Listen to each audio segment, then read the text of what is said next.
అయితే ఇప్పుడు merge option అనేది నేను ఇప్పుడు ఓపెన్ చేస్తాను. వాయిస్ ఇచ్చేసి ఓపెన్ చేస్తాను. అందులో కొన్ని మార్పులు చేస్తున్నాను ఇప్పుడు మీతో మాట్లాడిన తర్వాత. ఉదయం మాట్లాడాను మళ్ళీ ఇప్పుడు. ఫోన్ నంబర్‌కి మీకు ఓటీపీ వస్తది. మరి ఫోన్ నంబర్‌కి ఓటీపీ వస్తే అందరికీ ఫోన్ నంబర్ లేవు. కారణం ఫోన్ నంబర్ పోయాట. ఎప్పుడో 2, 3 ఏళ్ల క్రితం ఫోన్ నంబరు అది పోయింది. లేపోతే ఆ ఫోనే పోయింది. ఇలాంటి అనేక సమస్యలు. అందుకోసం నా ఫోన్ నంబర్‌తో ఎలాగో ఇంకోటి నా ఫోన్ నంబర్‌తో నేను రిజిస్ట్రేషన్ అవ్వలేదు. వేరే వాళ్ళ ఫోన్ నంబర్‌తో అకౌంట్ ఓపెన్ చేశాను. వాళ్ళ నంబర్ ఉంది. వాళ్ళివ్వరు. లేదా వాళ్ళు నేను ఇప్పుడు మాట్లాడుకోవటం లేదు. ఇలాంటి ఎన్నో సమస్యలు. నా దగ్గర యూజర్ నేమ్, పాస్వర్డ్ ఉంది. కానీ ఓటీపీ వాడెవడు? అప్పుడు ఏం చేయాల్సి ఉంటది? ఇలాంటియి ఎన్నో ఉన్నాయి. వీటన్నిటికి పరిష్కారంగా ఇప్పుడు నేనేం చేస్తున్నానంటే ఒక్కొక్కటి క్లిక్ చేసుకెళ్దాం. కంగారేం వద్దు. మీరు మీ అకౌంట్ మీరు ఓపెన్ చేసుకోగలిగితే చాలు. మీరు అకౌంట్ ఓపెన్ చేసినాక చేయగలరు. అది ఫోన్ నంబరు అంటే మీ యూజర్ నేమ్, పాస్వర్డ్‌తోటి ఓపెన్ చేస్తారు. అలా ఓపెన్ చేసిన తర్వాత మీకు మెయిల్ ఆప్షన్ ఇస్తాను. మెయిల్ పెట్టేసుకోండి. మెయిల్ ఆప్షన్ ఇస్తాను. మెయిల్ పెట్టుకోండి. మెయిల్ కోసం ఫోన్ నంబర్ అంత కష్టపడాల్సిన పని లేదు. ఆ మెయిల్‌కి నేనేదైతే ఇవ్ ఇప్పుడు నేను ఇస్తున్నానో ఆ ఓటీపీ మెయిల్‌కి వస్తది. మెయిల్ ఓటీపీ వస్తది. ఆ ఓటీపీ సబ్మిట్ చేసి మీరు మెర్జ్ చేసుకోవచ్చనమాట ఆటిల్ని. ఓకేనా? ఓటీపీ దాంతో చేసేయొచ్చు. ఇక రెండో మార్గం. ఇది అన్నీ మెర్జ్ చేసేసుకున్న తర్వాత ఇవన్నీ ఒకే అకౌంట్ మదర్ అకౌంట్‌లోకి వస్తాయి. ఆ మదర్ అకౌంట్‌లోకి వచ్చిన తర్వాత మీరు ఒకసారిగా క్యూలైవ్‌లోకి పంపించుకోవచ్చు. మీ ఇంట్లో నలుగురున్నారనుకోండి. నలుగురికి 4 మెయిల్స్ వాడండి. 4 మెయిల్స్ వాడండి. ఆ మెయిల్స్ వాడి దాని ద్వారా అయన్నీ కలిపి పంపించేయండి. నేను బీసీటీ గురించి మాట్లాడుతున్నాను. మీరు అలాగా అట్లన్నిటిని మెర్జ్ చేసుకోండి. అయితే ఈ మెర్జ్ చేయడానికి నేను మీకు ఇంతకుముందు రూ. 30 మనం దాన్ని ఛార్జ్ చేసాం. ఇప్పుడు అంటే దాని వెనకాల ఖర్చులుంటాయి. అందుకోసం అనమాట. ఇప్పుడు రూ. 15 మనం మెర్జ్ కూపన్ తీసుకుందాం. ఆ రూ. 15లో రూ. 5 మీ ప్రాఫిట్. మీరు ఎవరెవరికి ఇచ్చుకుంటారో దాన్ని ఎంత మీరు తగ్గించుకుంటారో మీ ఇష్టం. రూ. 5 రూ. 10 నాకు కూపన్ పంపిస్తారు.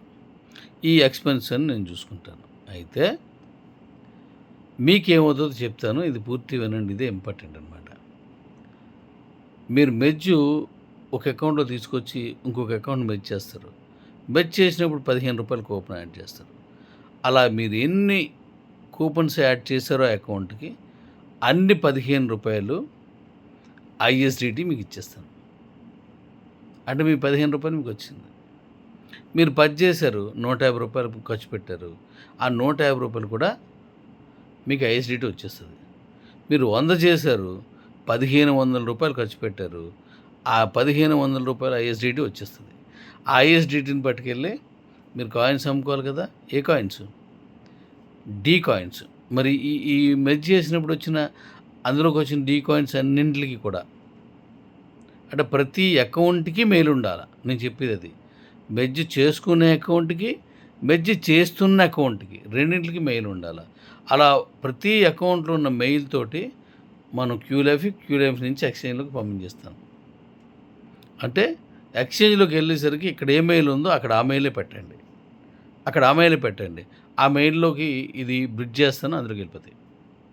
అలాగే మెర్జ్ 100 అకౌంట్ చేసుకున్నాను కాబట్టి డీ కాయిన్స్ అన్నీ 100 కాయిన్స్ ఒకే అకౌంట్‌లో పంపిస్తానంటే కుదరదు. ఎందుకు కుదరదో కూడా చెప్తాను. ఒక్కొక్క మెయిల్ ఉన్నది కాబట్టి ఒక్కొక్క మెయిల్‌కి ఆ మెయిల్ ఏదుందో అవతల వాళ్ళు తీసుకోవాలంటే మళ్ళీ మీరు మెయిల్ పెట్టుకోండి. మీరు మెర్జ్ చేసుకున్న తర్వాత. మెర్జ్ చేసేసుకున్న తర్వాత 10 చేసుకున్నాను అనుకోండి 10 మెయిల్స్ పెట్టుకోండి. దానికేం డబ్బులు ఖర్చవ్వు. మెర్జ్ చేసుకోవడం అవసరం పడినోడు అది కూడా నేర్చుకుంటాడు. అప్పుడు మన ఎక్స్‌చేంజ్‌లో ఎంతమందైతే బీసీటీలో 50,00,000 చిల్లరున్నారో 50,00,000 మంది కూడా మన క్యూ ఎక్స్‌చేంజ్‌లోకి వెళ్ళాలి.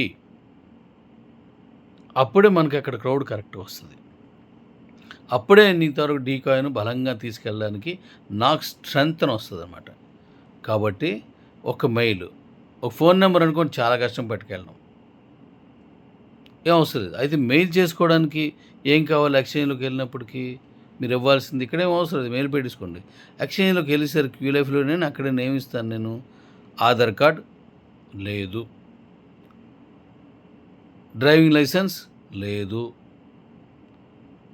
Voter card, Aadhaar card, driving licence, voter card ఏది ఉంటే అది. ఈ మూడింట్లో ఏదో ఒక దాంతో మీరు ఎక్స్‌చేంజ్‌లో రిజిస్టర్ అయ్యేలాగా ఇస్తున్నాను. ఓకే.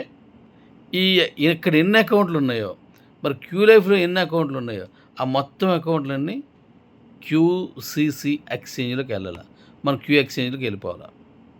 అప్పుడు క్రౌడ్ పెరుగుతుంది. అంటే నా తరపున ఐదుగురు ఉన్నాం, ఐదుగురం వచ్చి ఓటేసినట్టే అంటే, ఐదుగురు ఓట్లు నేను ఓటేసేస్తాను అంటే ఒప్పుకుంటుందా? నథింగ్. ఎవరి ఓటు వాళ్ళు ఎయ్యాల. కాబట్టి మా తరపు నుంచి 20 మంది ఉన్నారు. మీటింగ్‌కి నేను ఒక్కడినే వస్తాను అని చెప్పేసి మీటింగ్‌కి ఒక్కడినే ఎళ్ళాననుకోండి మిగతా 20 మందిని వదిలేసి. అప్పుడేమవుతది? ఆ మీటింగ్ సక్సెస్ కాదు. ఆ మీటింగ్‌కి కావాల్సింది రాదు. అలాగే క్రౌడ్, డిమాండ్. డిమాండ్ మీన్స్ ఎక్కువ మంది జనాలుండవు. సప్లై 2,00,00,000 2,00,00,000 ఉన్న సప్లై మన దగ్గర. కాబట్టి ఈ 50,00,000 చిల్లరు అందులోకెళ్ళిపోదాం. మరి క్యూ లైఫ్‌లోకి వచ్చినోడు అందులోకెళ్ళిపోదాం. మరి క్యూ ఎక్స్‌చేంజ్‌లోకి వచ్చినోడు అందులోకొచ్చేస్తారు. సో, 1,00,00,000 దాటి అక్కడికెళ్తున్నాం.